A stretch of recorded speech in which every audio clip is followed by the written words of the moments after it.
ஒரு நாள் அன்னை தெரசாவை அவரது இல்லத்திலே சந்திக்க உயர் அதிகாரிகள் வருகை தந்திருந்தனர். காலையிலே வந்துவிட்ட அவர்கள் உடனடியாக அன்னையை பார்க்க வேண்டும் என்றனர். ஆனால் சகோதரிகள் 1 மணி நேரம் கழித்தே பார்க்க முடியும் என்றனர்.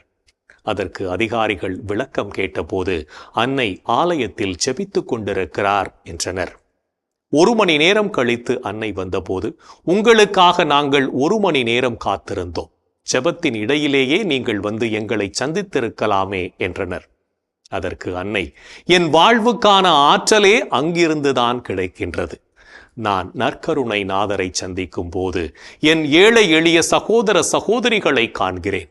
நான் ஏழை எளிய மக்களிடம் பணியாற்றும் போது என் நற்கருணை நாதரை காண்கிறேன் என்றாராம்.